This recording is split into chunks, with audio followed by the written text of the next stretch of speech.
can still see you have this little bit of the lag, you know, when you land. Yeah. So the foot touches and then heel goes down just a little, and then it waits to turn. That would be related to this left foot not completely turning and getting out of the way. Does that make sense? Yeah. So when the foot turns and then stops, that right leg goes from a nice rotational path to the middle, then it goes into a linear path, and then that's what creates that right foot stop in the middle and then shift onto the left or whatever it might be at the front of the throw. Okay.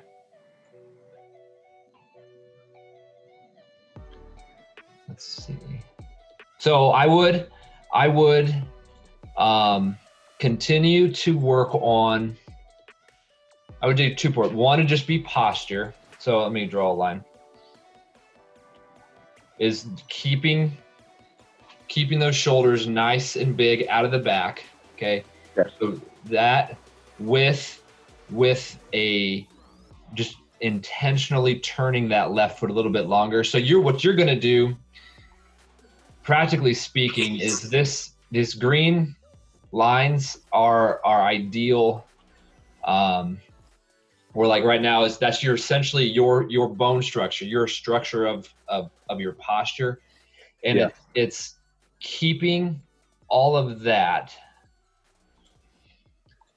together through the whole turn of the left, right? And this stuff, you know, this isn't new, but I think focus on that very strong posture. So even if you feel like you have to like go pretty slow and crawl out of the back, that's okay. I just want you to be super strong here for the whole duration of this. It's just going to naturally make that left foot turn another 15 degrees. And that's all we need. Because like I remember from the camp, once you were doing that a little bit better, that right foot contact in the middle got hard, got fast, and it was that real switch of the hips. But until this turns all the way, there's just going to be some kind of hitch. Of course, you know. Yeah. Does that make sense? Is that absolutely actionable? Okay, so let's go to the non-reverse and let's try to see what's the big difference between the non-reverse. Yeah, I just noticed the shirt you're wearing. Love it. I didn't even mean to do that. Yeah. So your dog is a daredevil. Oh my God, she's been sitting the last few days. We've been cracking up because now she sits in the front of the circle. Yeah. Like the next time you see my video, she's right where my right foot, like, okay. if I step out, it's so horrible. She's gonna get nailed. Look at, she's so ready to go for that. I mean, she is on that. She's so focused. She's a maniac. She is.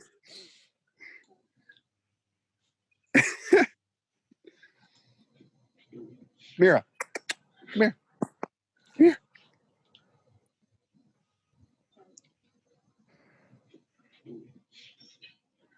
Okay.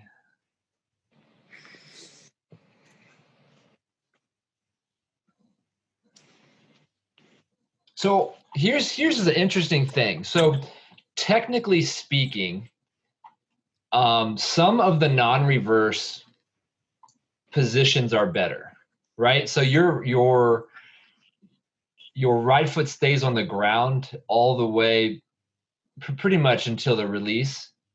And then when you're reversing, that right foot comes off quite a bit sooner. Now, of course, with the reverse, you do have more stretch or pull on it, just because like you're more used to that and you're stronger in that way. Yeah. But I can see the effort of keeping that down. But one thing you see in the non-reverse compared to your reverse, you do have a little deceleration at the finish. So I don't know if that's like a subconscious way to try to keep your foot on the ground or whatever. But you see this position here, look how far your butt is tucked like out. Yeah. So that's the point when this pretty much stops moving, the arm catches up a little bit, and that's that moment of deceleration, because then the tension is lost, and then at the last minute you have to then re-accelerate and kind of launch it. Okay. So what I would try to do for your non-reverses for the next time you practice.